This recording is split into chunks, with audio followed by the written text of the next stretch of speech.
Just like Lucifer, I desire to be worshipped. I caught myself in the nick of time because God alone deserves to be worshipped. But soon, He challenged my worship while I was on my worst ship. So I surrendered my worship to Him. To some, worshiping the unseen may seem obscene, but unseen worshipers is all He wants to uplift His name and set a family desire in people's hearts to praise His name. Yahweh, You are precious to me. And though I drift from time to time and try to hide my shame, I ask God to forgive me, even though I let sin creep back in. See, it's okay to mess up and make mistakes, but if you're not convicted by your own faults or even aware or awake, we say that we're Christians, right? But spit in the face of God every time to give us the opportunity to save a soul. Like really, how many of us wrestle with the thought of talking to strangers about Christ? Though the tugging in our heart tells us it's right.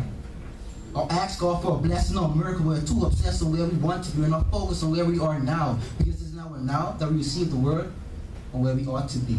To receive the message of blessing that God has ordained. God, I pray that You change my heart. Let me focus on what I can do for You instead of let me focus on what I can do for You instead of what You can do for me.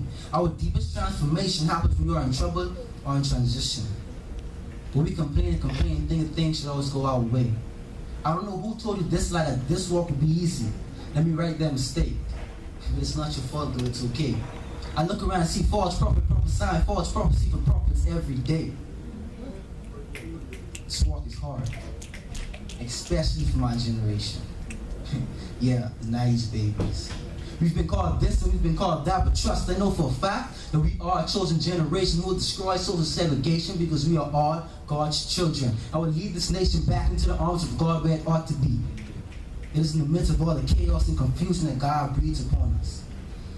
Calling the Samuels, the Davids, the Joshua, the Joseph, the Priscillas, the Ruth, and the Esthers, waking and equipping us with the mission. Yes. We have to come into submission. We need a dramatic change for the deadly corruption, the degradation of my generation. We need to be awake and enlightened about the social anarchy because we are not truly free. We're too focused on the wrong thing. Ethnicity. And not on their spiritual authenticity. It's funny the way society paints a clear picture of teens. I mean, it's not our fault we're this way. Honestly, we've never been this stage. Maybe as some people to teach us who don't quit too quickly. That would be great.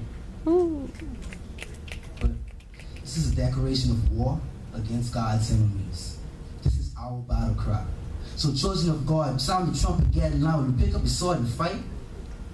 Or you step aside thinking, I'm too young. Saying it's just not my time. Thank you. A round of applause, ladies and gentlemen. Listen, I'd like to personally tell you all how proud of this young man I am.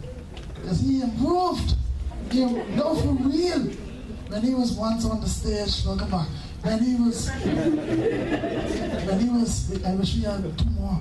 When he was on the stage last time, he'd come up and he'd be like, and you could barely understand, but now he's speaking bold and he's speaking clear. Good job, man. And good job to you for even being bold to touch the mic, not for real. Stay encouraged, alright?